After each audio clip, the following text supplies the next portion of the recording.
Hello viewers, আসসালামু আলাইকুম। আজকে আমরা নিয়ে চলে এসেছি খিচুড়ি রেসিপি। খুব সহজ পদ্ধতিতে আপনারা তৈরি করে নিতে পারবেন ডালে চালে খিচুড়ি। ঘরোয়া উপাদান দিয়েই তৈরি করতে পারবেন। সর্বপ্রথম আমরা তেল দিব, সামান্য একটু ঘি দিব, এরপর সেখানে তেজপাতা, শুকনো লঙ্কা কুচি দিয়ে কিছুক্ষণ ভেজে নিব। এরপর আলু দিব, কিউব কিউব করে কেটে নিব। এরপর সেখানে হলুদ গুঁড়ো দিয়ে কিছুক্ষণ নেড়ে নিব। তারপর ভাজা মরিচ, তারপর পেঁয়াজ কুচি, ডালে চালে খিচুড়ি পানি ঝরিয়ে রেখেছি। তারপর কিছুক্ষণ পর ভেজে রাখা আলুগুলো তুলে নিলাম, আস্তে আস্তে তুলে নিব। আজকে যে খিচুড়িটা তৈরি করা হচ্ছে সেটা হচ্ছে সম্পূর্ণ ঘরোয়া পদ্ধতিতে, কোনো এক্সট্রা কোনো মশলা লাগছে না, একদম সহজ পদ্ধতিতে তৈরি করা হচ্ছে। তো সেই ক্ষেত্রে হচ্ছে যে আপনারা সবাই এটা তৈরি করে নিতে পারবেন খুব সহজে, বেশি সময় লাগবে না। এখন আমরা আলুগুলো আস্তে আস্তে তুলে নিচ্ছি। আলুগুলো তুলে নেওয়া শেষ। এবার আমরা পেঁয়াজ কুচি দিয়ে দেব তেলের মধ্যে। এখানে অনেক কিছু আমরা স্কিপ করে নিয়েছি যাতে ভিডিওটা অনেক বেশি বড় না হয় এবং আপনাদের যাতে খুব বেশি বিরক্ত না লাগে, ওই জন্য। এখন আমরা পেঁয়াজগুলো ভেজে নিব।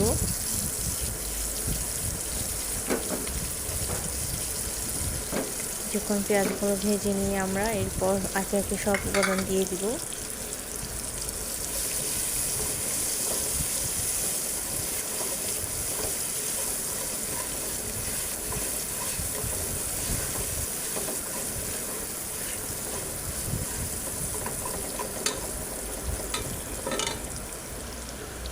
এরপর আমরা লবণ দিলাম, আদা বাটা দিব, রসুন বাটা দিব। আদা বাটা রসুন বাটা দিয়ে আবারও আমরা ভেজে নিচ্ছি।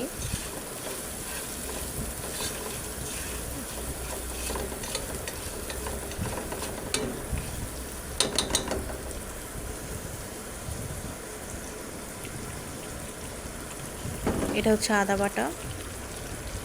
এরপর রসুন বাটা দিলাম।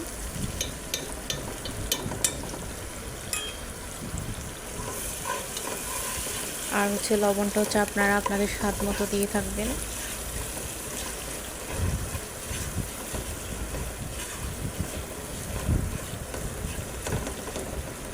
তারপর স্বাদ মতো মরিচ, লঙ্কা গুঁড়ো, তারপর হচ্ছে হলুদ, আমি 2 চামচ মরিচ দিয়েছি। তারপর হচ্ছে মশলাটা হচ্ছে আপনাদের স্বাদ মতো দিবেন, মেজারমেন্ট অনুযায়ী। তারপর হলুদ দিয়েছি আমি, খুব একটু বেশি দেওয়া হয়নি, হলুদ পরিমাণ মতোই ছিল। এবার আমরা অনেকক্ষণ নেড়ে নিব।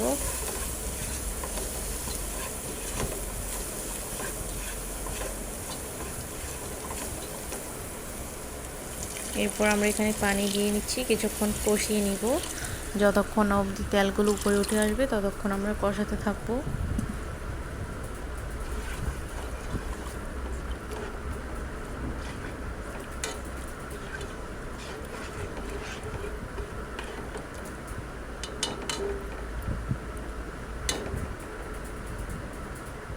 তারপর আমরা ঢাকনা দিয়ে চুলার আঁচটা মিডিয়াম লোতে রেখে দিব।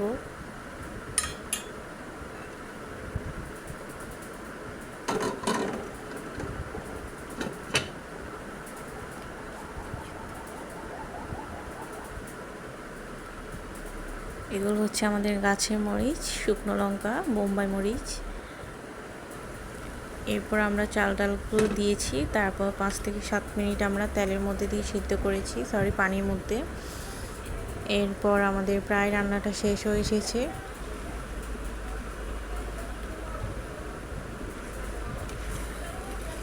এরপর স্বাদ মতো লবণ দিয়ে নেবেন।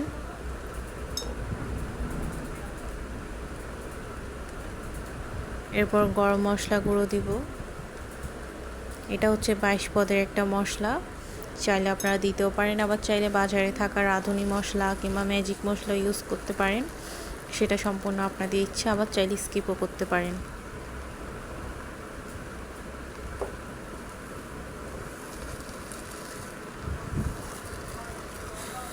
আমরা 4-5 মিনিট এভাবে রেখে দিব চুলায়, লো হাইটে রেখে চুলার আঁচটা। আমাদের খিচুড়িটা অলমোস্ট হয়ে এসেছে। এরপর আমরা আমাদের খাবার সার্ভ করার আয়োজন করে ফেলেছি। শসা করে রেখেছি কিউব কিউব করে, পেঁয়াজ কেটে রেখেছি। এখন আমাদের সার্ভ করার পালা। বন্ধুরা, কেমন হয়েছে আপনারা সবাই জানাবেন। Please like, comment, share, subscribe করে আমাকে আরও উৎসাহিত করবেন। আল্লাহ হাফেজ।